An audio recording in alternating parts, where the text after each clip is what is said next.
Well, good morning, everybody, and welcome to Charlton Live, sponsored by the British Institute of Kitchen, Bedroom and Bathroom Installation. My name is Louis Mendes. I hope you guys are well on your Sunday morning. On this week's show, we will, of course, then be looking back at yesterday's 1-1 draw with Stevenage in what was, of course, Michael Appleton's first game as the Addicts head coach. Joining me to talk about that match, top right, Nathan Muller. How you doing, Nath? Yeah, not bad, mate. Not bad. Decent day yesterday, it was all right. Same old, but managed to keep back on the wagon. No. There was some fruitful language against the liner, but luckily I didn't get run over this time, as Benji always says, get run over by taxi. So yeah, I'm alive and kicking, mate. Yeah, excellent stuff. And also joining us at the bottom of the screen, I don't know if he was run over himself yesterday. Ben Cloak, how you doing, Ben? Hello, mate. No, I was good yesterday. No running over. Just walked to and from the station, so I was all right. Yeah, yesterday was Ben's first away game since the game at Cambridge last season, where Nathan got run over and Tom got picked up by his mum. So, you know, a bit of a hardcore one that was. And now Benji's back. We can enjoy those away days as well. Morning to everyone in the YouTube chat. Morning to Paul, Jason, Dan, Shiny Phil, Michael, Alan and Stephen and Sam have joined us in the live chat. Let us know what you made of yesterday's performance. We're going to hear the goals from it shortly. Also going to hear my first interview with Mickey Apples as well. It's always nice to meet a new Charlton boss, as I do every 6 months or so. I spoke to Michael yesterday after the game. Let us know what you made of the performance, where we could have improved bits and pieces, perhaps. What we did well at times yesterday. Let us know. Did we deserve the point that we came away with? Give us your thoughts on the live chat, or you can tweet us at Charlton Live, or you can email us studio@charltonlive.co.uk. Later on in the show, we've got our fan guest, as always. Andy Symonds is going to join us this week. He was there yesterday, enjoying that last-minute Corey Blackett-Taylor leveller for the Addicts. Before we hear the goals, then, Nath, how would you sum that game up? Because I mean, Michael Appleton says the two halves were chalk and cheese, and that's probably a fair way of looking at it. Yeah, I think for me, it's exactly that. I think first half we were a bit. I keep saying this word a lot this evening. Just passive. We were second best to everything. They were more physical. They were more aggressive. They won all second balls. And to be fair, they weren't anything special. You wouldn't look at them and go, "Oh, they're going to be up there at the end of the year." That's no disrespect to Stevenage. It's just how I saw them. I didn't think they were that great, and then second half. So the first half was very disappointing. We looked a bit rusty. Second half, we came had a little bit of a swag about us second half and tried to put it on their toes. And I mean, there were some debatable decisions, but I think if we ended up coming away with nothing, I'd be disappointed. But I don't think we deserved more than a point. I know we had a lot of the ball second half, but there weren't too much happening. So you take a point. Listen, you don't want to start a new regime, I would call it, but that's the wrong word probably, with Appleton there. But the main thing was not to lose, and it's something to build upon now for next week. But at points we still look like a team of strangers. We don't have any fluidity, or it's just a bit strange. And like, I know we've had a change of manager now, but at some point we're going to have to start going through the gears, and we just seem like we're stalling and stuttering at the moment. Yeah, it was very strange first half. Very disappointing first half. Ben, the second half was better. And again, Mickey Apple. I've got to stop calling him that. Michael Appleton picked up on the fact that we enjoyed more possession of the ball. I think we had nearly 60% of the ball in the second half, which made a big difference because we were playing the game in their half, which we weren't doing before. We will probably come on to the fact that overall we didn't actually create many chances. It'd be interesting if we could find the XG from yesterday, but certainly the clear-cut chances. Obviously, they had their goal, which wasn't massively a clear-cut chance, but it was an excellent finish, and we'll come on to that in a few moments' time after we hear it. They had that one-on-one that they blazed over. Our goal was our only shot on target. So I think you'll look at that second half as a positive, but obviously we're still room for improvement. Yeah, if you would have offered me a point before the game, I would have taken it, because we're going to a team that are very good at home, have a well-structured play of how they play, and they got their goal and they went into their zone, didn't they? They played long balls. They forced us into corners, forced us into mistakes. And as Nave said, we didn't really have no structure, no patterns of play. You couldn't really say how we wanted to play football. I think players were out of position. Obviously, Abankwah was playing at right back and they really isolated him and kept going at him and forcing him into mistakes. And I thought Chem Campbell was very isolated in the middle, another player that shouldn't have been in that position. That's not his position. And yeah, they just bullied us. And it was so similar to that Fleetwood first half. I think one of the comments there saying, why can't we play like we did in the second half, like we did in the first? It's just the desire wasn't there. 50-50 balls we weren't winning, and we were getting bullied off the ball like we did for the goal. I'm sure we'll come on to it, but the goal's such a poor one to concede as well. So, yeah, look, I would have taken a point before the game, definitely, because they're flying high at the top of the table. They're very good at home. I think they'll probably get found out soon enough in the league because, as Nate said, they weren't the best of sides, but the way they play, they get results. So fair play to them. But yeah, certainly in that first half, it was just very poor, and you just couldn't see how we were going to get at them in the second half. Yeah, and it was interesting that there was no change in formation in the second half. It was just a change in almost philosophy and physicality and battling that we had from the team in the second period, and that's what we needed more of. So that does pose the questions like how much of it is down to the players rather than the managers and the belief and I don't know the fighting qualities that we need to see. But anyway, let's have a listen to the goals then from Charlton TV. As always, your commentators yesterday were Terry Smith and Greg Stubley. Sweeney to Freeman. Ball forward from Burns, back towards Freeman. Ball takes the deflection, comes to Reed, who steps across and fires home. Charlton couldn't cut out the ball in the box. It's a lovely first touch from Reed. Steps beyond Jones, and Stevenage have the lead. Yeah, George Thompson came back across to help out Teo Eden on this Charlton left-hand side, and the ball across took a deflection off of him and fell perfectly into Reed, who just touched it into his own path and drilled it beyond Eiston. For all Charlton's decent work from a defensive point of view, they've been caught out. Drops away Vanike, touches it right to Eden. Eden, back on his left foot. Out to the right is Ness. Ness drills it across. Oh, and Tedic goes down and is given a penalty. Probably the softest of all the ones that we've claimed for. Tedic went down under pressure. The ball fizzed across by Lucas Ness. Tedic got there first. How much contact I couldn't see, but he went down, and Charlton do have a penalty.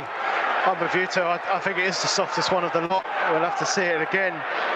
I think he's looking for it. Just what I was saying, Charlton maybe not being savvy enough, looking for the decisions. Again, I don't think the referee gives this. I think the assistant does on this occasion. There's great ball in from Ness towards Tedic, and yeah, it's clumsy. It is a clumsy challenge from Piers Gianni. And it's not conclusive on the replay, but Blackett Taylor's going to be the player to take it.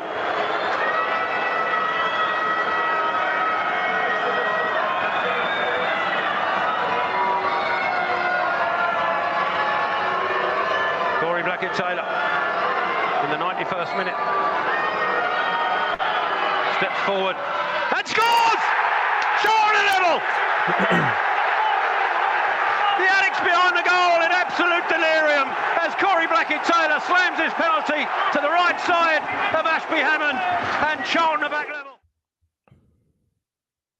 There we go. That's the goals from yesterday's 1-1 draw with Stevenage. So the Addicts getting back into it with an added time penalty. Probably should have been about the fourth penalty we had in that game, which again we'll come on to later on in the show. I mean, it was a remarkable refereeing display, Nathan, which I understand that you gave your seal of approval to at some point in the second half by running down the front again. You've got getting a bit of reputation for doing that now, aren't you? But yeah, let's talk about the game. Let's talk about the first half first. Let's do things in order. What went wrong, Nave? Because it was a really poor, disappointing first period. Yeah, it was just a bit weird. We just looked rusty. I think what we couldn't seem to get around was with Miles up there on his own. You had Thompson, who was sort of playing as a middle with a three, but then coming out. You remember how Billick used to play? And they go from a 4, and their fullbacks will push really high to try and get Tyrese and trying to think who was on the other side now. Tyrese and Corey, trying to get them false back. So every time he would just mark, and let's have it right. He's not a giant, Nathan Thompson. I think it's Nathan Thompson anyway. But he's clever and he's experienced, and he was following Miles everywhere. And Miles, unless Miles's touch was bang on the money, which it wasn't yesterday, which, he's still picking up speed and stuff. So we weren't getting nowhere near him, and they were just mopping everything up. The first balls they'll win, the second balls they won, and then they could break. So they'll play the territorial game where they'll get the ball quickly and pick up the second pieces. And we just couldn't do anything. We tried sort of passing it, the horseshoe, trying to go round, and we just weren't really getting anywhere. We were going long. Miles, when he did flick it on, there was no one there. There was no one near him. And we just looked a bit disjointed first half. So I think the half-time break came at a good point, because I thought there was 2 instances in that first half where, is it Piergiani, their number 5? Both 2 free kicks in succession. They were free at the back stick. And I was like, mate, they're going to score here 100%. Luckily, one that we sort of dealt with in the end, and there was a second one where it was if the other player had a decent touch, they would have scored. And again, it's just simple picking up. It's just communication, and obviously that's still something that we've got to be working on. So yeah, at half time it could have been a lot worse going in at 1-0. I know we should have had a penalty, but yeah, it was just a disappointing flat sort of first half, to be honest, mate. Yeah, and the goal, Ben. There's every time you concede a goal, there's going to be question marks about something. Okay, and we're not going to go the rest of the season without ever conceding a goal. So let's get that out there first of all. We do nitpick goals because this is what we're going to do after a game. But there were a couple of moments yesterday I felt like they could have been dealt with. I thought it was a fantastic finish from Jamie Reid, but I mean, someone's just pointed on my Twitter, and I don't know how well you can see that actually, but I've just tried to show on the screen that the attempt of the save at the near post from Eisted wasn't ideal. He just sort of hung a right leg out. He seemed to be beaten by the pace a little bit too easy. It didn't make himself quite the big target that he would have wanted to. I think Jones was beaten to it a little bit flat-footed. He was almost imbalanced going one way, and Reid took it past him on the outside. I mean, there were certainly things we could have done better with that goal that we conceded. Yeah, we definitely could. I think you look at the goal from an attacking point of view, and it's a really good finish by Reid. His touch to take it away from the defender and fire a goal. Good goal. They obviously, I think, put us on the hop because we all were expecting a long throw from the guy. So we all dropped back into our position, and he did a quick throw to the left of him, and then kind of worked it quick from there. I mean, Dobbo tried to slide across. At least we saw that from Dobbo, because last week, 2 weeks ago for Stockley's goal, we literally just stood there and watched him cross it and head it in. At least there was some desire to kind of slide across for that. But yeah, I thought Jones had a really good game yesterday. So that was probably the only bit where you'd nitpick and go, oh, he could have done a little bit better there, could he? But it is a good touch from the striker.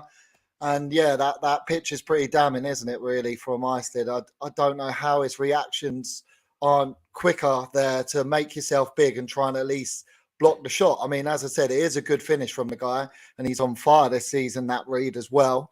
You got a striker in confidence, but to not react quicker and make yourself big, to expect him to do that is quite surprising. But I can't think anything else in the game with Eisted that I went, I didn't like what he did there. I think he did well in the box, considering they peppered us with set piece after set piece, as Nath was saying, that Pierre Gianni at the back post, heading it across goal every time, so the ball was bouncing around. But yeah, I mean, we've got 2 good keepers now, haven't we, supposedly, fighting for that number 1 spot. So they're going to be pushing each other. Now with Maynard Brewer in the background, he'll be looking at that thing. Well, obviously Appleton didn't bring either of these guys into the club, so be interesting to see what happens. But other than the goal, I don't think he made any massive errors yesterday, but that doesn't look good, does it, from the goal? I mean, yeah, you should expect the shot's going to come in, really, not just stand there. Yeah, and we had quite a few comments about the goalkeeping yesterday. Chris said fans screamed for Iceland to be first choice because he made one decent save in a playoff final, but Ashley Maynard Brewer is the better goalkeeper. Luke saying Iceland seems to spill a lot less than Ash, but Ash is the better shot stopper. There were comments further up. Shiny Phil said, I agree with Chris Parker. I definitely think we need to recall Ashley Maynard Brewer. Iceland seems too inconsistent at the moment. Michael saying, did Iceland not fancy trying to save their goal? And Chris did say Maynard Brewer would have saved it. Not impressed with Iceland. What on earth was he doing? So certainly question marks about that. The second half, we came. So I was pleased to get to half time at 1-0. We should have had 2 penalties in the space of about 5 seconds. I haven't seen the Leeburn one back, but my initial reaction was I thought he was taken out by the goalkeeper. But shortly after, Nath, Anderson was definitely worked out by the defender after a heavy touch.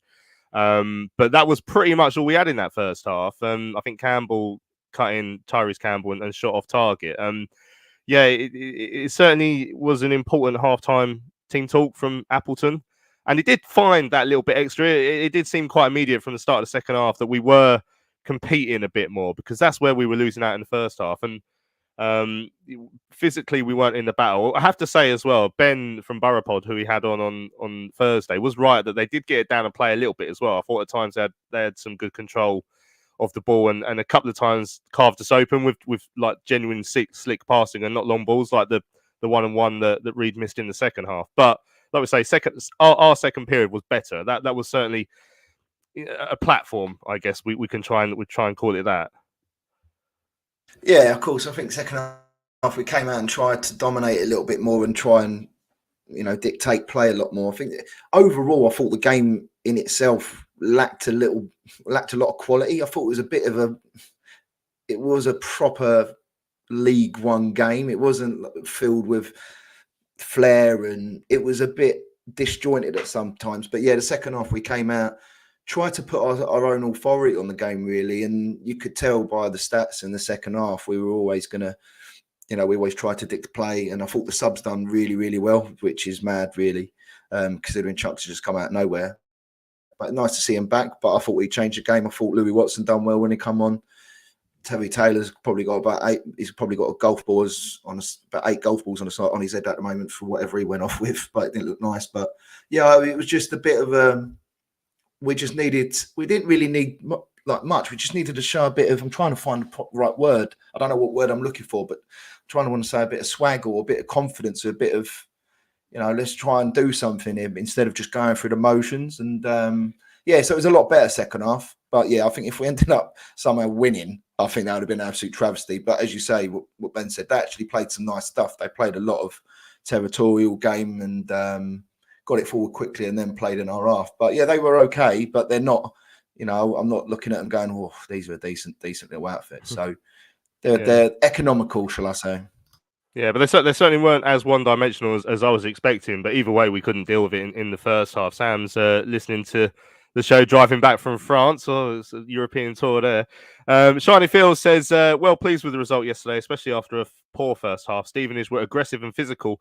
The referee was diabolical, which is a fair point. So I've already listed 2 penalties we could have had in the first half. I'm already starting to sound like Terry Smith here. But second half, I mean, Thompson punching the ball away under pressure from Anike was amazing. That led to a corner where we could have also had 2 penalties, because I think it was Hector in the middle who seemed to get bundled over, and certainly Terry Taylor, the way he went down again under what felt like unfair pressure. I was really concerned the way he was lying on the floor. I thought he might have popped his shoulder out at one point, but then someone behind the goal said he might have even had a stamp on his head or something, and he looked really wobbly when he came off. So it was a concussion substitution there, but yeah, in games like that, where, like I say, we're getting the ball in and around their area, but not perhaps creating as much as we would have liked. Little decisions like that could have gone in our favour and maybe turned a good second half into what would have been a very good 3 points. Yeah, I mean, we could have won the game at the end there with Dobbo's chance. He looked like he was trying to imitate the goal he scored against Crawley, wasn't he? It was like, oh, here we go. I scored one of these the other week. But that plays wide. But yeah, I hope Terry Taylor's feeling all right today. No doubt, a sore head. That looked nasty. I think, as you said, he got caught with his head going down, and then one of the players accidentally caught him on the side of the face. I mean, I saw the Stevenage physio come on as well to try and help. He didn't look too good, but there was one penalty shot in front of me as well, where Corey turned inside the box and he kind of fell down too easy, and he was calling for a penalty, but the ball came to Taylor at the same time and he got dragged down. You're thinking, what are they looking at? But I'll let Nath describe the Nathan Thompson handball, because I think he's got a bit to say about that one at the time. But so bizarre. No, Nath can tell. So 2 weeks ago, Nath, you were down the front. You were down the front at home to Fleetwood, right? Giving our players what for, and immediately we scored a goal and performed better. So the fact that you gave the referee what for down the front yesterday, and then within 5 minutes we won a penalty. I mean, are you some sort of tactical masterclass that we need? Are you the man that we actually need as manager, because you can turn games with one mad drunken rant down the front?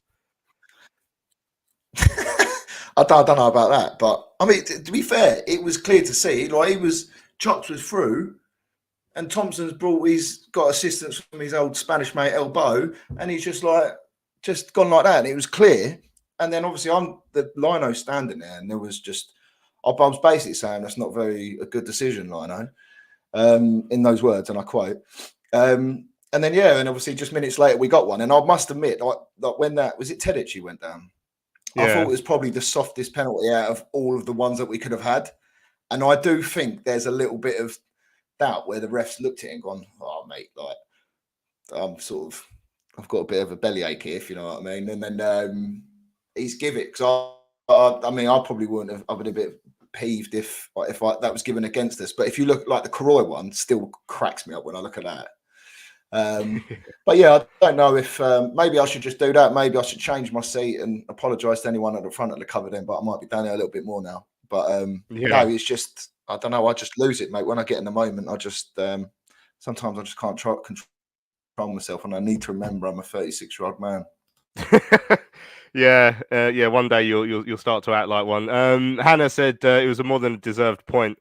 The officials were an absolute disgrace yesterday. Dan, why can't we play as good in the second half from the start? Poor officiating, but it was a very poor performance in the first half. Michael's saying, glad we came away with a point. Absolutely shocking again from the officials. There were 5 penalty shouts for us. Charlie Phil, Chucks not only came on and didn't get injured, he looked really good. I mean, there was sort of half a rumour that Chucks was getting close in the last few weeks, but when he actually arrives, that's always a great moment. It coupled with the half a rumour that was going around about Alfie May, so it's like, gives with one hand, takes away with the other. But we'll say it every time he comes back. If we can keep him fit for the next 10-15 games, he'll probably earn us 10 points. He was very, very lively when he came on yesterday, Ben. Oh, his whole presence, and I think he just lifts the rest of the team, because they know we've got an outlet to kick it up to, who hold the ball up, draw others into play. But also, as we saw with him running, it's just the defenders get scared around him and elbow it out of play and stuff like that. But no, he's got so much skill and quality. When he runs with the ball, he literally just pushes people off him. He does make a massive difference, but obviously we don't know for how long. I just remember that Ipswich game last season, the 4-4, when he came on and he just totally changed that game for us there as well. So it's great to have him back. But yeah, it's one of them, isn't it? I really hope he can keep making these substitute cameos performances for us, because they make such a difference. I felt for Miles yesterday, because I don't think we helped him enough. And when we played up to him, the ball wasn't sticking. He's just come back from injury, still young. So when Chucks came on and he had a partner next to him in Tedic, I think that helped us. So I wonder if we will look to a 2 up front I'm not sure if that's Appleton's style of play, but it'll be interesting to see if May's back next week, how we play. But obviously, Chucks will be on the bench, but hopefully he can keep giving us some more cameos like that. Yeah, I mean, interesting point made in the chat there then by Spamfish saying, I fear Alfie won't be a regular starter under Appleton.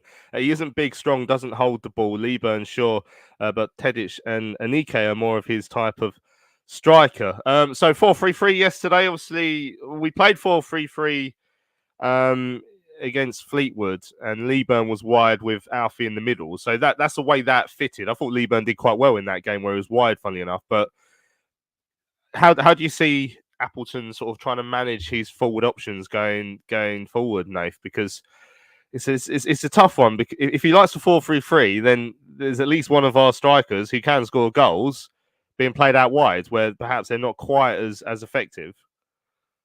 Yeah, I don't know if like you said, I don't know if that's good. Miles could be out wide, or Alfie can come in off the left as he's done before, or will he change? Will he change his way and go to a 2 up front somehow? Will he go with a back 3 or whatnot? I just think it's a bit of a conundrum, but at the end of the day, we've got players and he's got a squad to use now. I'd rather have that headache than literally have your 11 and then that's what you've got, and then you ain't really got much after that.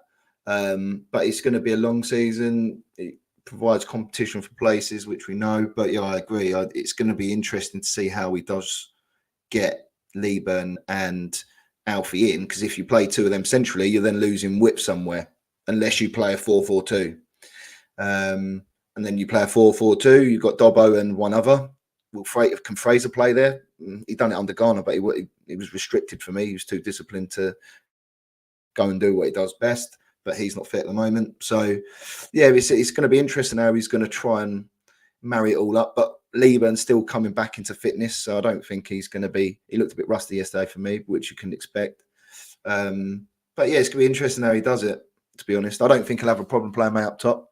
It's just a case of getting people closer to him. So I think that's going to be what the work's going to be done for anyway.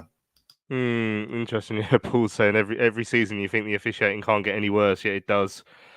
Yeah, it was an interesting display yesterday. Alex says, interesting to hear Michael Appleton's comments about the club sports scientist saying our lads weren't used to the intensity of this week's training. Was our strong finish a result of extra fitness work? Yeah, I mean, whether it could have had that much of an impact in the space of just a few days or a week, maybe hard to say. I feel like every manager comes in and is surprised. Like even Dean Holden was speaking a lot about how, we're going to be the fittest team in the league this year based off last year. And obviously it didn't happen. So there's obviously something at play there in the background that needs to change, because we do struggle, it feels, with fitness and injuries every year. So exactly how we change that, well, I don't know. Some good comments coming in the chat as well. All hell let loose saying it should have been a yellow for Nath under the latest EFL rules. So I think it should have been. But Stephen Barnes is pointing out Muller the Magician. Yeah. Few people trying to take the mick out of my picture that was taken pitchside yesterday. Just before we hear from Michael Appleton, just to explain the story, we didn't have a photographer at the game yesterday, so Richard was taking some photos in the corner of on his phone just so we had something just to put on the website. And I was like, "Oh, take one of me," just as a laugh. And it didn't actually occur to me that he might actually put it on Twitter. So there I am posing. I've seen at least one person set that as their new mobile phone wallpaper. So yeah, if anyone else wants to do that, that's fine. You will have to pay me a fee. So yeah, feel free to do that. Right. Shall we hear from the new boss? I think we should. Michael Appleton. Spoke to him after yesterday's game, the first time I got to meet the new Addicts manager. This is what he had to say on yesterday's performance. 1-0 draw in your first game as Charlton boss. A good reaction in the second half. Yeah, it was. Obviously, come up against a side that were flying at the top of the league, and you could see that in the first half, a lot of confidence. Having said that, I was disappointed how we sort of competed. I'd expect us to be much better and stronger, and to be fair to the players, they proved in the second half that they're more than capable of doing it. Yeah. What did you have to say to them at half time? What I can repeat? Now listen, it was one of them where I knew there was more to come, and I expected more from them, certainly in possession. Out of possession, you could argue that we could be stronger and more physical, but the reality is we're coming up against a side that are probably one of the best in the division at it. But for me, I still like some of our players, whether they're 5'2", 6'2", to make sure that they're competitive, and we didn't get it in the first half. We did in the second half, and the performance obviously in both halves was chalk and cheese, and for me a lot of that come down to the physicality. We competed more. It certainly felt like you were growing into that game towards that chance at the end. I mean, I guess you probably felt like you might have had a couple of penalties before the one that was finally given as well. Yeah, I mean, the one in the first half was actually probably the biggest one. It was an absolute stonewall penalty, and then the linesman's looking at right across at Thompson as he decides to slam dunk the ball in the penalty area. Now it was frustrating from that point of view, because it didn't have to be that type of situation where all of a sudden the referee's making it difficult for the game to be played, because everything was getting slowed down. I still think we had an opportunity to go on and win the game. So did the players, and I think you could tell that. Obviously, I guess when you've had a bit of time on the training ground, you learn bits about your side, but there's nothing more to learn than when you see them out there and playing. So did you pick up a lot today? Listen, within 10 minutes, there was three or four things that I would have done differently today, which is great, because like you just said, like, you don't get a chance to see that until you actually witness it in a game situation. For us to do it and see it against the top side was good for me, because obviously it's one of them, it gives me more balance going into next week. And you see it as a positive start then? I think it has to be, doesn't it? You know, at the end of the day, we've gone a goal behind against the top of the table, not played particularly well in that first half, could have quite easily gone under, given obviously the fact that we've only won 2 times this year, but we didn't. They stuck at it, got themselves back in the game, and you know, probably looked like the team who were going to win it. One nice surprise, of course, the return of Chuks and Ike to the side today. How important could he be going forward? Yeah, massive, and obviously, you know, it was a big loss before the game. You know, back end of the week with losing Alfie. You know, so have someone like Chuks to be able to come off the bench and have the presence that he had and the impact they had in the game was really good. Yeah, what's the deal with Alfie? I heard he's suffered a head injury. Yeah, it was a very mild concussion, and obviously there's protocol that goes with that these days. So yeah, he picked it up on Tuesday. So we fully expect him to be involved back end of the week next week, training and hopefully be available for Wycombe. Finally, just your first chance to meet the Charlton fans as well. A demanding bunch, as I'm sure you heard in the first half. Were you pleased that your side were able to give them something to cheer in the second? No, absolutely. And you listen, you expect that. You know, it's 2023. You know, that's the world we live in, and you know, I think in terms of the performance of the first half, you know we need to be miles better, and you know we deserve that. But you know, you're seeing what can happen if you have a little bit of belief, a little bit of aggression, and playing the opposition's half of the pitch. You know, that was a big part. We had them pinned in their half of the pitch rather than the opposite, and eventually pressure counts, and that's what happened. How much, when you pick that first starting 11, how much is that based on what you saw the whole week you had a training, and how much do you lean on people like Jason Pearce and you know, get input from other people before you kind of pick that first team? Yeah, it's a little bit of both. Obviously, I'm mindful that, you know, we picked up a decent result against Fleetwood in the last league game, albeit a couple of weeks ago. So you've got half an eye on that, and obviously players who did well in that game, who might deserve an opportunity to come here and play. Clearly, having 5 or 6, you know, training sessions, people are going to impress. Some people I'm going to ask question marks and think, well, you know, maybe he can do a little bit more. So it's probably a little bit of both. But I'll go back to the point just a few minutes ago. Within 10 minutes, I knew what I did wrong and can do better and will do better going forward on my decision making. With Terry Taylor, he was down for quite a while. That was another. You had to make a sub. Was that a concussion again? He looked quite ropey as he came off. Yeah, it was a concussion one. He's had a whack to the face. He's got, you know, obviously there's a bit of claret, so they had to clean him up a little bit. I don't know the full extent. Obviously, I'll find out more when I go back into the changing rooms. But yeah, that's a couple this week, and yeah, which is unfortunate because Terry's one of those, to be fair, who's trained really well and probably found himself a little bit unfortunate not to start today. With Nathan as well, is it a quad injury? I think the club have said. Is that just minor, or what do you think? No, I mean, he picked it up. Was it just before? I can't remember which game it was or training session, but it was certainly before I come into the building. And yeah, it was one of them where I think once you've had a little bit more of a look at it, you know, it was slightly worse than just a strain. But I don't think it's that serious where it's going to keep him out too long.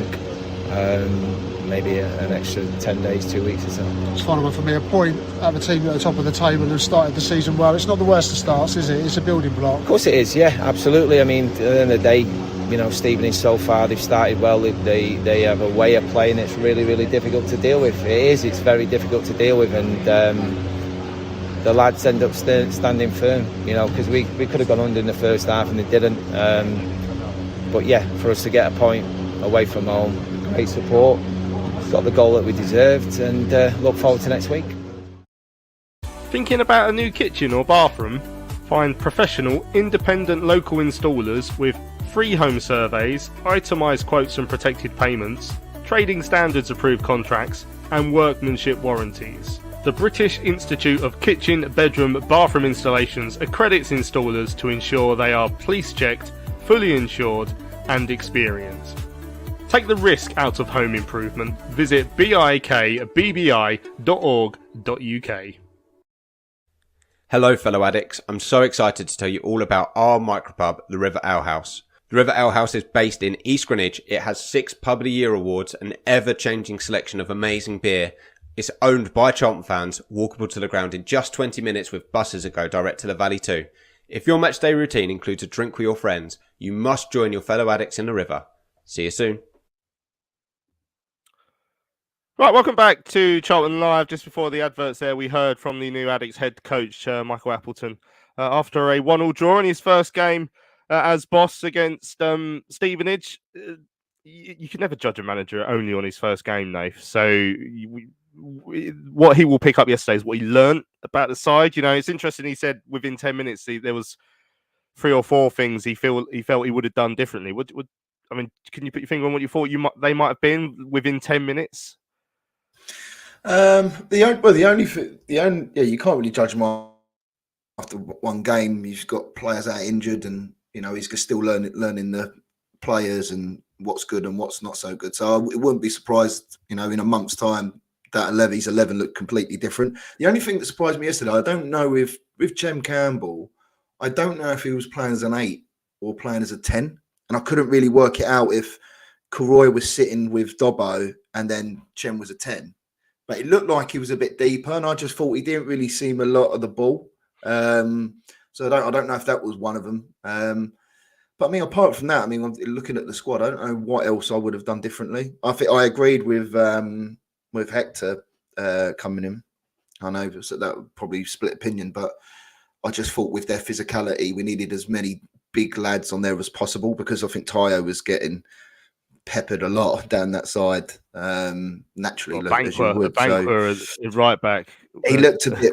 Yeah, he looked like he didn't fancy it early on. I think it was a culture shock for someone who's come from Udinese. No, exactly. And do you know what? When the team come out, I thought we were playing wing backs. I thought you were going to have a 3, and then we were going to play with some sort of wing back system. But I thought he got caught out a couple of times in possession, and he had a couple of whacks. And yeah, maybe it was a bit of a reality check that you're not playing Juventus anymore, mate. You're playing the big geezer side. So yeah, he's probably got a couple of bumps and bruises today. Yeah, it was obviously it was his first game as well. Another player who I'm sure will grow into the role. Right, shall we bring in our guest fan? I think we always have a guest fan every Sunday, and this week it's a good friend of ours actually. Andy Symonds joins us now on Charlton Live. Morning, Andy. Good to see you. How are you? Morning, Lou. Boys. Yeah, pretty good. Yeah, excellent stuff. You were there. Living a dream. Yeah, excellent stuff. You were there up at Stevenage yesterday. What were your thoughts on yesterday's performance? Well, like the boys have already said, you know, first half just a total non-event, really. You know, very much like Fleetwood. Positive to take from the second half. Again, I mean, we still haven't sorted out our right back problem. Banquer, maybe playing out of position, but you know, looked very, very vulnerable. Also thought Corey had one of his quieter games. Yeah, he took the penalty, but, you know, like Ben said, we were all a bit worried when he stepped up because he hadn't had the best of games. Positives, Dobbo again, as always. And I think Jones had one of his best games, one of his better games. I think the actual physicality suited him anyway, and he got stuck in. And again, Miles, I think, again, his touch is not as it should be. But in fairness, I don't think he was supported well enough by the midfield getting up close enough to him quick enough. You know, he was isolated many times, and then he lost the ball, and then again we were on the back foot again. So yeah, there's a lot to build on, but overall, a point probably was a fair result. You know, we could have nicked it in the end, but it probably wouldn't have been justified. And I think the other thing is as well, we, you know, as a team, they didn't take advantage of the fact they had a packed away end. You know, the start of the game was fine, but you know it was very, very quiet, very, very quiet, and you know the crowd didn't really get behind them until much later on in the game. You know, yeah. Had we shown a bit more positivity earlier on, I think actually the crowd could have brought them on and you know raised them even more.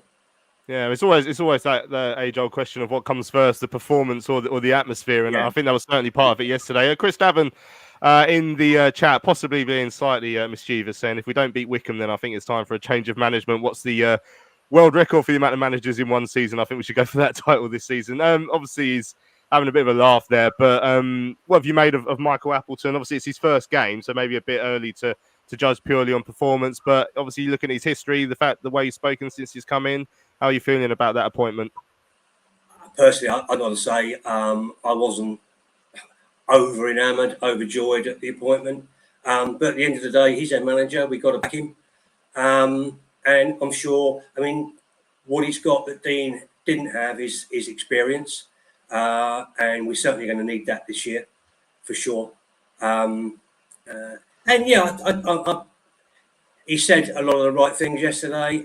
And I'm sure he really did get stuck into the team at half time. I know he was a little bit evasive about what he'd said, but I don't think I wouldn't have been on the end of that at half time, because whatever he said, you know, we came out front foot right from minute one, second half. So whatever he said has worked. So. Yeah. How do you assess this side then? Obviously, we've seen the start of the season now, 7 games in, we've only won 2. I think that was our first draw of the season yesterday, actually, wasn't it? So, yeah, it's not been a great start. I mean, where do you see this squad? Do you think there's potential for us to be better than we are? Do you still think we're playoff challengers? Is that your view? No. Or? No, I don't. I mean, sadly. But again, you know, we've had this injury curse. What have we done over the last few years to warrant, you know, it's the amount of injuries that we've had.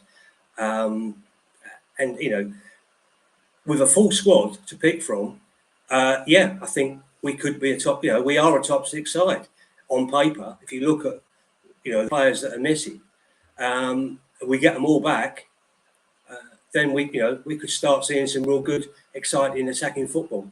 But until then, it's just a case of making the best of what he's got, really. Andy, hello, mate. Just a quick one. We touched on it briefly earlier. I mean, how would you go about, so when Alfie's back and his head's all right or whatever it is, how would you squeeze, or would you squeeze Miles and Alfie into an 11? It's going to be very difficult. I think, you know, we've seen Miles last season. We've seen him play out wide. He can go out wide, and maybe 4-4-2 would be the way forward. It's a bit like yesterday, you know. I think Miles probably, actually, if he'd stayed on the pitch with Chucks, we might see, and he moved out wide, we might have seen a slight different Miles yesterday. But yeah, I mean, he's still learning. He's still young. Alfie obviously is the experienced striker, but I personally prefer to see a 4-4-2. I don't really like to see lone strikers. You know, we had it with Jaden. When he was up on his own, we didn't make the best of him. So yeah, I think I'd favour 4-4-2. Yeah, Andy. Good morning, mate. Obviously enjoyed our away day together yesterday. Yeah. You got any more planned? Do you enjoy the away days? And obviously you do it with your son. I know we always say to each other, the years we've been going together is very hard with the results on the pitch, but off the pitch, going with Charlton, what do you enjoy most about the day? I think it's great, and I'm sure other clubs have got it. But we've got such a great band of supporters. You go away, and even at home, you feel part of the family. And as one of the more senior supporters, if you like, in years, I never feel that way. With all you young guys, and really enjoy it. Never ever feel worried. Never feel that there's going to be trouble or whatever. And I love it. Absolutely love it. And I know we're already talking about, maybe we'll have a trip to Glasgow and do Carlisle. And yeah, let's hope we can get it together and do it. There we go. Andy, look, it's been a pleasure to have you on. One of our close friends who comes to games with us.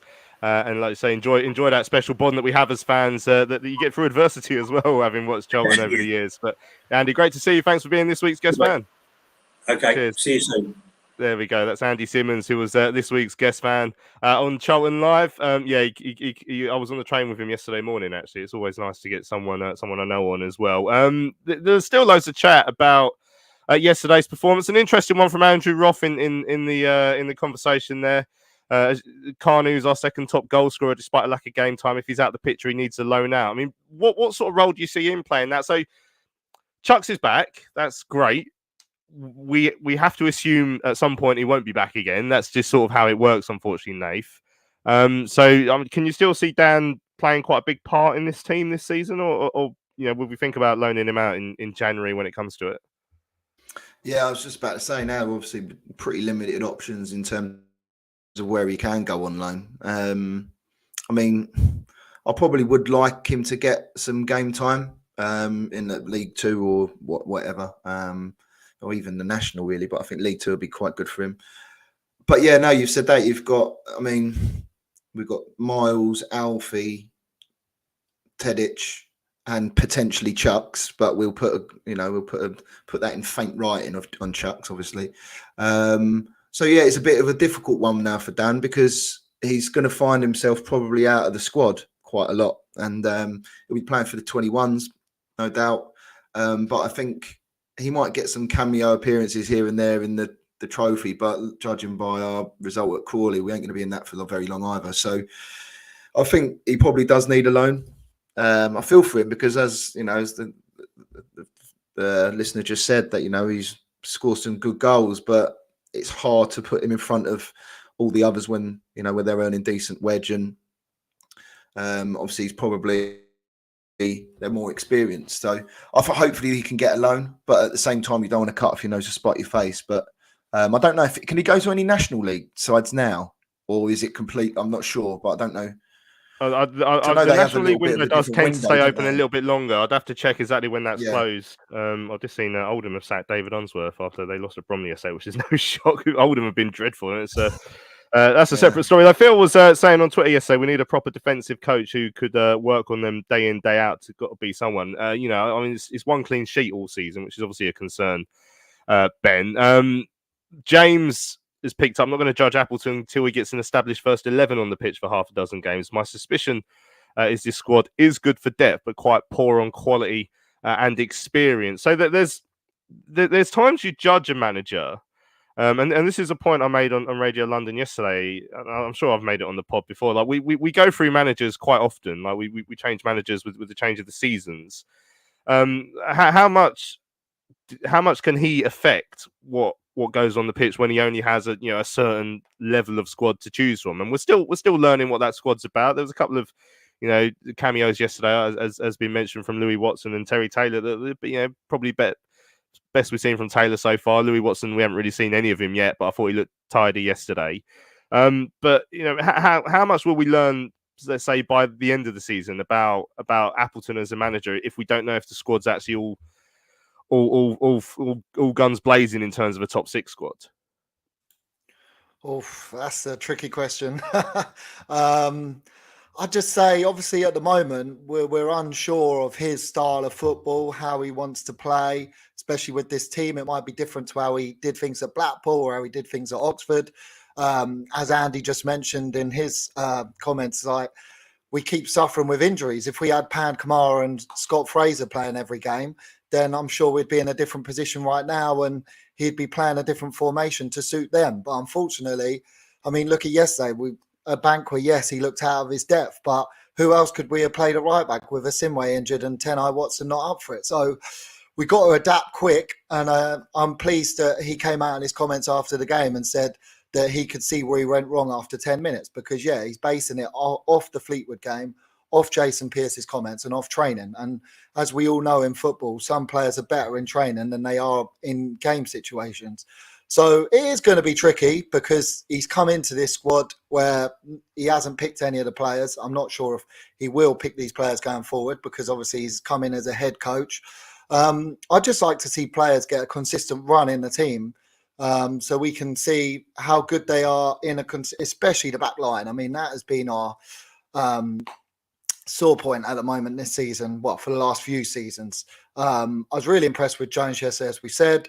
I thought the back line actually dealt well with them yesterday, apart from the goal, which was a little bit sloppy to concede, especially obviously with Eisted. I just would like to see a consistent back line, but of course, right back yesterday didn't help. But yeah, I think we'll see the best of him now. Hopefully, the coaching and the training another week where we've got a week coming up soon where it is a couple of Saturday, Tuesday. So we'll have to see with this coaching now. Hopefully, Tenai Watson can be fit to come in because I think, having players in their right position will help. And I think that's probably what he meant yesterday when he saw it wrong. I think a Banquer and Chem Campbell probably in their wrong positions yesterday didn't help us. Yeah, it's a good point about Tenai Watson as well, because from what I understand, he's a pretty capable right back, so he should fill that gap that Andy mentioned earlier. We're still struggling, obviously, with Nathan Asimwe out. Stephen saying, I'm liking Appleton, the man needs time, like we need stability. He talks a good game. Given time, I'm positive we can push up the league, which is hopefully going to be the case. Interesting point from Alex. We do seem a little reliant on penalties so far this season. Isn't that 3 in the league now? 2 in the last 2 league games to get us points. Yeah, so we only had 2 all of last season. So I'd rather be over reliant than not getting them at all, I guess. But yeah, like I say, in terms of actual clear cut chances yesterday, we didn't really have one other than the penalty. We had a couple of shots from outside the box. Hector's effort from outside the box that Liban tried to turn towards goal. Whereas obviously they had their goal, but they also had a clear 1-on-1 that was blazed over by Jamie Reid. They had the Roberts one on the left-hand side where he skewed it wide, where I felt like he had loads of time to bring the ball down, so I don't really know why he took it so early. So there were still moments yesterday. Rick saying, impressed with Jones. He was at fault for the first goal. Almost gave away a second. Because funnily enough, I even said at half-time in our group chat, and people know I've never been a massive rater of defenders. But I said he's actually been okay other than the goal. He got a couple of blocks in. He's certainly not our worst defender. We'll put it that way, and obviously that at times this season that's been a crown that's been up for grabs, and a lot of people seem to have been going for it. But we've got a couple of emails as well actually.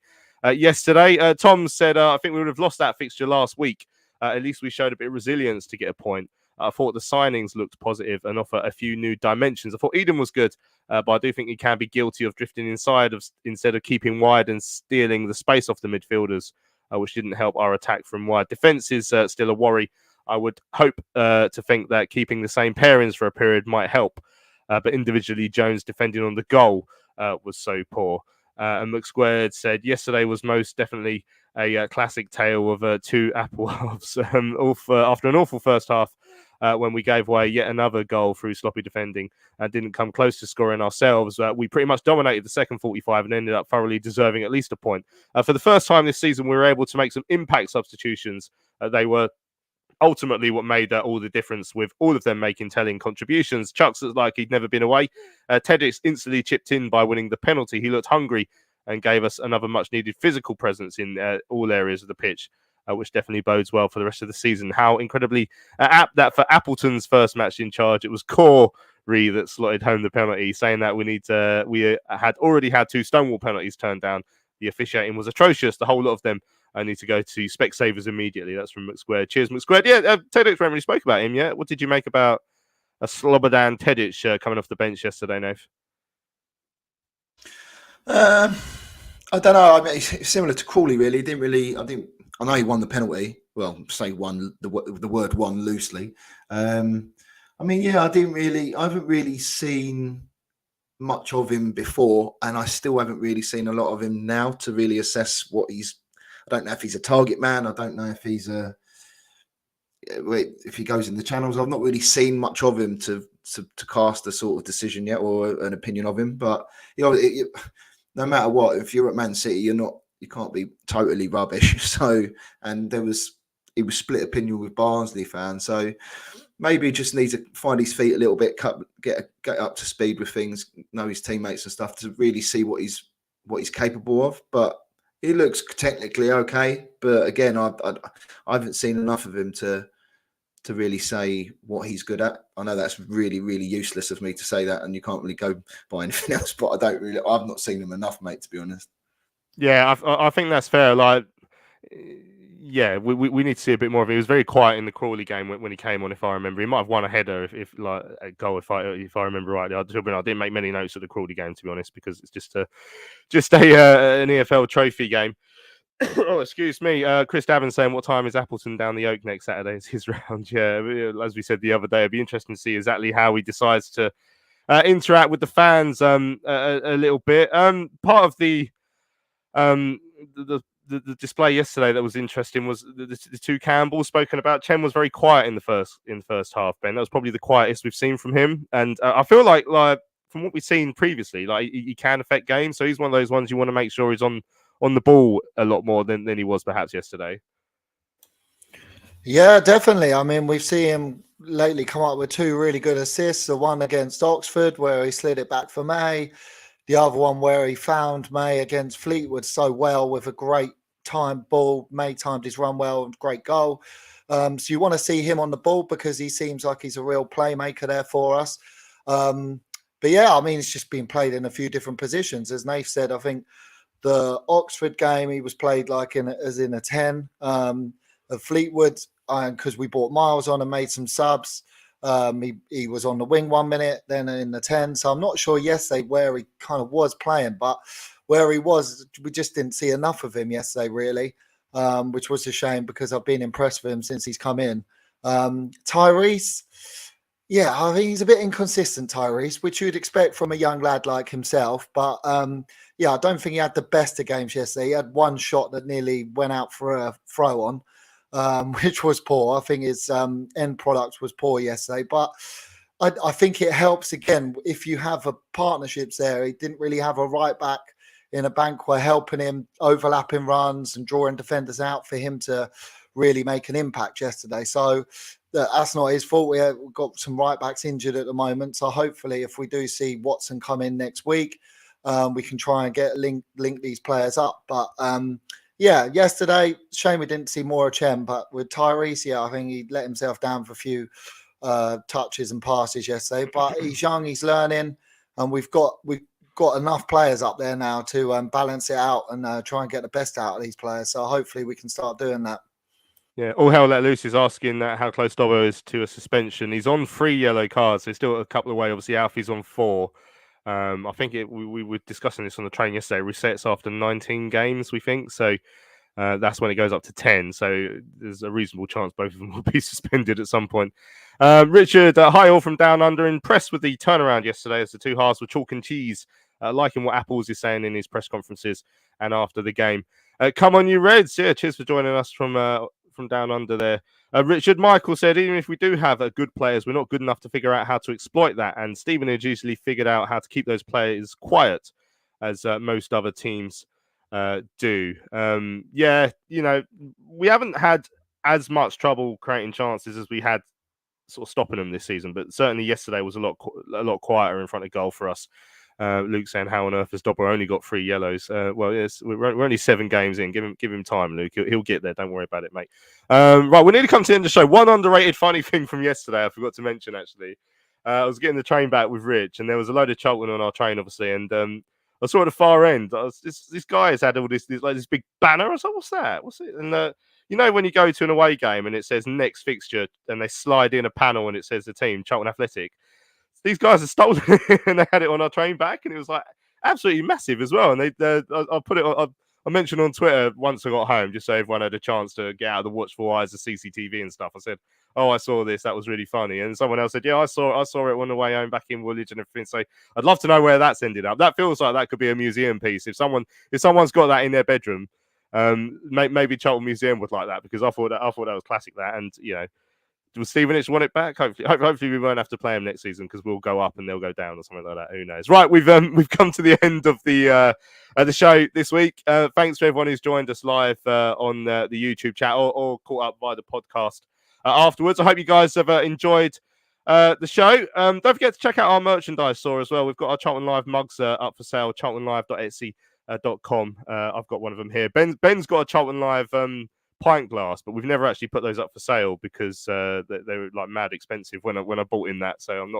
we're not gonna. They're too expensive to sell to people. They're ridiculous. But yeah, check out our mug based on old classic kits. I'm wearing an old black one from the Premier League years with Kishashev on the back today. I can't show you that. I can't twist that way. But yeah, we've got some good classic kits on mugs. So have a look for those.